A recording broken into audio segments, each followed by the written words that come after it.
নমস্কার বন্ধুরা, আজ তৈরি করব আলুর পরোটা, যেটা খেতে অসম্ভব মজার হয়। ছোট থেকে বড় সকলের কিন্তু খুবই পছন্দের খাবার। সকাল বিকালের নাস্তায় কিংবা ছোটদের বড়দের টিফিনেও কিন্তু এই সুস্বাদু নাস্তাটা আমরা খুব সহজে তৈরি করে দিই। কিন্তু আজকে সম্পূর্ণ অন্য স্বাদের এই নাস্তাটা আমি তৈরি করব সম্পূর্ণ নিরামিষভাবে। আশা করি আপনাদেরও ভালো লাগবে। প্লিজ সবাই সাথে থাকবেন। তো এর জন্য আমি নিয়ে নিয়েছি 1 বাটি আটা আর 1 বাটি ময়দা।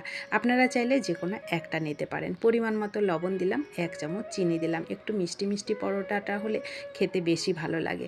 আর আমি এটা নিরামিষে তৈরি করছি, তার জন্য নিরামিষভাবেই এটা আমি আজকে তৈরি করছি। একটু বেশি করে তেল দিয়ে দিলাম, ভালো করে ময়ামটা দিয়ে দেব। পরোটা লুচির ময়ামটাই কিন্তু সবথেকে বেশি ভালো হলে বেশি ভালো লাগে খেতে। তো ময়ামটা আমার দেখুন খুব সুন্দর করে আমি ময়ামটা দিয়ে দিলাম।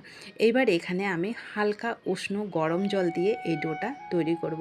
অবশ্যই একটু হালকা গরম জল দিয়ে এই ডোটা তৈরি করলে খুব ভালো লাগে খেতে, আর খুব সফট হয়, উপরটা বেশ সুন্দর খাস্তা হয়।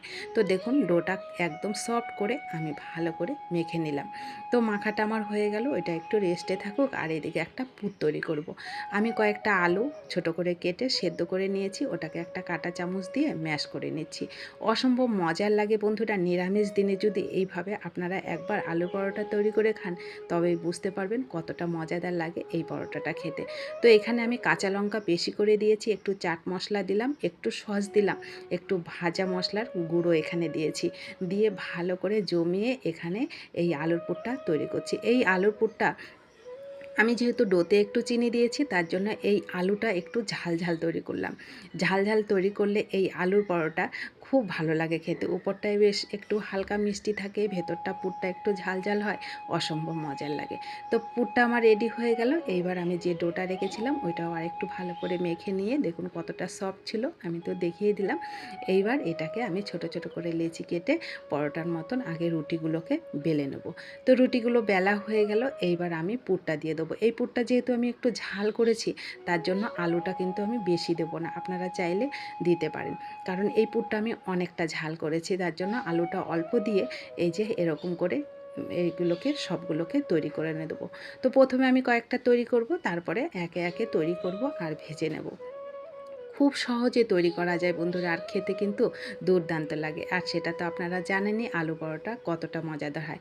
বাচ্চাদের টিফিনে যদি আপনারা এই আলু পরোটাটা দেন, সেক্ষেত্রে এই ডোটার মধ্যে একটু গুঁড়ো দুধ মিশিয়ে দেবেন, তাহলে কিন্তু ওরা আরও খুব পছন্দ করে খাবে।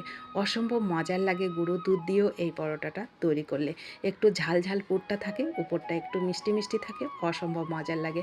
আর নিরামিষ দিনের খাবারটা কিন্তু একটু মুখরোচক না হলে কিন্তু খেতে ভালো লাগে না। তো আশা করি আপনাদের কাছেও অনেক বেশি ভালো লাগবে। ভালো লাগলে ভিডিওটি অবশ্যই একটু লাইক করবেন আর অনেক অনেক শেয়ার করে দেবেন।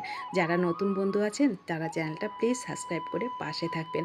আর যারা আমার পাশে আছেন সব সময়, তাদেরকে অসংখ্য ধন্যবাদ ও ভালোবাসা আমার পাশে সব সময় থাকার জন্য। তো দেখুন আমি প্রথমে একবার উল্টে নিলাম, তারপরে তেল দিলাম।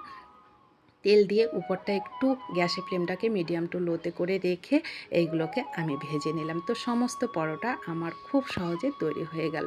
আশা করি অনেক অনেক ভালো লেগেছে আপনাদের কাছে। ভালো লাগলে অবশ্যই বাড়িতে কিন্তু তৈরি করে খাবেন, বিশেষ করে নিরামিষ দিন যদি সামনে পড়ে।